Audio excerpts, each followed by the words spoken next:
Rules and welcome back to the channel. मैंने कल एक वीडियो शेयर करी थी जहां पर मैंने बताया था कि कुछ स्टॉक्स मेरे रडार पे हैं जो कि शॉर्ट टर्म में किस तरीके से एक मूव दे सकते हैं, प्लस मैंने निफ्टी बैंक निफ्टी का एक ओवरव्यू दिया था। तो अगर आपने वो वीडियो नहीं देखी है तो यहाँ पे स्क्रीन पे आपको वो वीडियो दिख रही होगी। You can quickly watch the video जहाँ पे आपको आइडिया लग जाएगा कि कौन कौन से स्टॉक्स थे, जिसमें से एक स्टॉक था एनआईटी लिमिटेड। एनआईटी लिमिटेड आज बेसिकली अराउंड 16-17% की इसने आज ही अच्छी मूव दे दी। मुझे उम्मीद थी कि ये अपर सर्किट मार सकता है, बट अपर सर्किट के लेवल तक भी नहीं गया। बट स्टिल एक दिन के अंदर 15-17% रिटर्न देना, इट्स एक्चुअली वेरी गुड। अब एक्चुअली कौन से स्टॉक्स हैं मेरे रडार पे जो एक अच्छी मूव दे सकते हैं शॉर्ट टर्म में, ये स्पेसिफिक इंट्राडे सीरीज है। इंट्राडे के स्टॉक्स कौन कौन से हो सकते हैं? सो बेसिकली इंट्राडे के अंदर हमें ट्रेड करने के लिए हमें स्मॉलर टाइम फ्रेम के ऊपर ट्रेड करना पड़ता है। सो स्मॉलर टाइम फ्रेम्स कौन कौन से होते हैं? अगर आप यहाँ पे टाइम फ्रेम्स में रहोगे तो you will get the actual lower time frames. ठीक है, सो जो बहुत ही छोटे स्टॉप लॉस, बहुत ही छोटे टारगेट के लिए ट्रेड करते हैं, they can actually trade in 3 minutes 5 minutes. ठीक है, जो थोड़ा सा कंजर्वेटिव साइड ट्रेड करते हैं वो आई थिंक 15 मिनट्स पे ज्यादा ट्रेड करते हैं। तो आई वुड प्रेफर 15 मिनट्स। मैं थोड़ा कंजर्वेटिव ट्रेडर हूँ। मैं कोशिश करता हूँ कि स्टॉप लॉसेस अगर मेरे बड़े हो रहे हैं तो मेरे टारगेट्स भी उस तरीके से बड़े हो सकते हैं। ठीक है, सो पहला व्यू है निफ्टी पे। निफ्टी बेसिकली 15 मिनट्स में अगर आप इसमें नोटिस करोगे तो ये एक जोन के अंदर चल रहा है। अभी हम काफी दिनों से एक पर्टिकुलर जोन में धीरे धीरे करके अब ट्रेंड आते जा रहे हैं। ठीक है, फिलहाल के लिए अगर मैं 15 मिनट्स के टाइम फ्रेम पर आता हूँ तो एक पर्टिकुलर जगह पर आने के बाद निफ्टी रेजिस्ट कर रही है। ये जो रेजिस्टेंस ट्रेंड के हिसाब से अगर जो रेजिस्टेंस आ रहा है, दिस इज 15,770 775 के आसपास यहाँ पर एक रेजिस्टेंस है।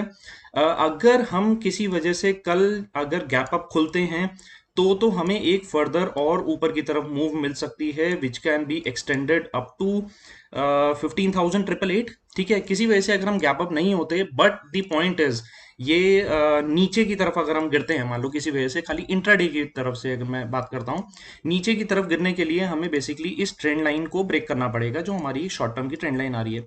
ये अगर ब्रेक करता भी है तो अभी फिलहाल के लिए जो हमारा इमीडिएट सपोर्ट आ सकता है शॉर्ट टर्म में इंट्राडे में, वो आ सकता है अराउंड 15,679। और नेक्स्ट जो मेरा एक सपोर्ट आ सकता है, दिस वुड बी अराउंड 15,634 के आसपास। एक इमीडिएट, ये बिल्कुल एक्सट्रीम इमीडिएट सपोर्ट्स हैं।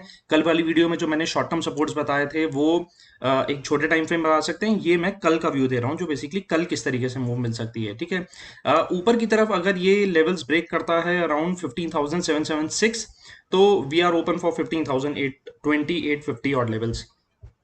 ठीक है, सो ये एक व्यू हो गया निफ्टी के ऊपर। नेक्स्ट अब आ जाते हैं हमारे रडार पे स्टॉक्स कौन कौन से हैं जो स्टॉक से एक अच्छी मूव दे सकते हैं। सो पहला स्टॉक जो मेरे रडार पर है 15 मिनट्स में जो मूव अच्छी दे सकता है, दिस इज टेक महिंद्रा। टेक महिंद्रा का अगर आप यहाँ पे क्लोजली वॉच करोगे, हिस्टोरिकली मतलब नॉट बहुत ज्यादा दूर जाते हुए, बट अगर मैं बहुत छोटे टाइम फ्रेम पे जाता हूं तो अराउंड 26 मई के आसपास से एक पर्टिकुलर लेवल पे वो रेजिस्ट करता हुआ आ रहा था। ये लेवल था 1031। ठीक है, फाइनली आज उसने उस 1031 का लेवल ब्रेक करा, एंड इवन जब उसने ब्रेक करने के बाद वापसी उसको रिटेस्ट करने के लिए आया, तो अगर आप बहुत क्लोज वॉच करोगे तो उसी पर्टिकुलर लेवल पे वो वापसी रिटेस्ट करने के लिए आया। इसका मतलब ये हुआ कि 1030, ठीक है, 1030 का जो लेवल है एक एक्सट्रीम लेवल पे, इस पे सपोर्ट का जोन बन चुका है बहुत छोटे टाइम फ्रेम में। ठीक है, ये 15 मिनट्स का टाइम फ्रेम है। तो बेसिकली अगर यहाँ पर नीचे की तरफ अगर ये 1029 1030 का लेवल नहीं ब्रेक करता, तो मुझे लगता है कि ऊपर की तरफ जो इसके रास्ते खुल रहे हैं, दिस इज ओपनिंग फॉर 1053 के आसपास। ठीक है, तो आपका रिस्क रिवॉर्ड बहुत ज्यादा फेवरेबल है। नीचे की तरफ जो आपके पास एक रिस्क है, दिस इज 10-11 रुपए का, और ऊपर की तरफ जो मेरा मूव ओपन हो जाता है, this would be for around. Next एक स्टॉक जो मेरे रडार पर है जो मुझे लगता है कि छोटे टाइम फ्रेम में एक अच्छी मूव दे सकता है, this is HDFC AMC। HDFC AMC को अगर आप क्लोजली वॉच करोगे तो इसने भी वही सेम चीज करी। अराउंड 2 जून के आसपास एक लेवल पे इसको रेजिस्टेंस मिल रहा था। रेजिस्टेंस ब्रेक होने के बाद अब वो वापसी उस रेजिस्टेंस को रीटेस्ट करने के लिए आया, फिर ये ऊपर गया।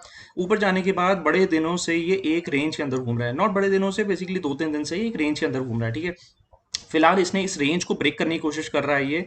सो अराउंड 3040, अगर ये इस लेवल को अगर ब्रेक करता है तो यहाँ से एक अपसाइड मूव होने के चांसेस हैं। ठीक है, तो पहला जो एक मुझे इसका रेजिस्टेंस या कह सकते हैं कि एक जो टारगेट जोन लगेगा, दिस वुड बी अराउंड 3074। ठीक है, नीचे की तरफ जो इसने बेस बना रखा है, दिस इज 3019। अगर 3019 ब्रेक कर देता है तो ही यहाँ से फॉल करने के चांसेस हैं। अगेन ये 15 मिनट्स का चार्ट है, तो 15 मिनट्स ब्रेक करने के बाद अगर वहां पे सस्टेन करता है तो ही एक बड़ा फॉल आने के चांसेस हैं। फिलहाल जिस तरीके से इसमें कैंडलस्टिक बन रही है और ऊपर की तरफ मूव कर रहा है, अगर 3040 का लेवल अगर ब्रेक कर देता है तो आई फील ये 3074 और ऊपर की तरफ 3090, तो अगेन मेरा यहाँ पे रिस्क रिवॉर्ड बहुत एक्सट्रीम लेवल पे फेवरेबल हो जाता है। और हमें आइडिया भी लग जाता है कि अब ये कहाँ किस लेवल की तरफ से मूव कर सकता है, तो एक इसको रडार पे रखना चाहिए। तो थर्ड स्टॉक जो मेरे रडार पे होगा, दिस इज एयू फाइनेंस। ठीक है, एयू स्मॉल फाइनेंस बैंक।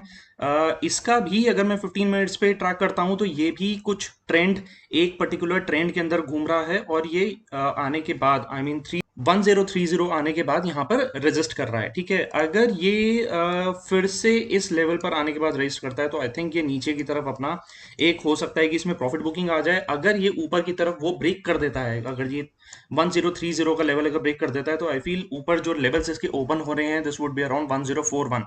सो दो नंबर्स पे रडार पे रखना चाहिए। पहला आएगा 1030। अगर ये 1030 पे नहीं खुलता है और नीचे की तरफ अगर ये खुलता है तो आई थिंक 1009 को इसको रडार पे रखना चाहिए। सो तीन लेवल्स बेसिकली 1009, 1030 और 1041। ठीक है, इन लेवल्स को रडार पे रखो सो दैट आपको आइडिया रहेगा कि कहाँ किस तरीके से मूव कर सकता है।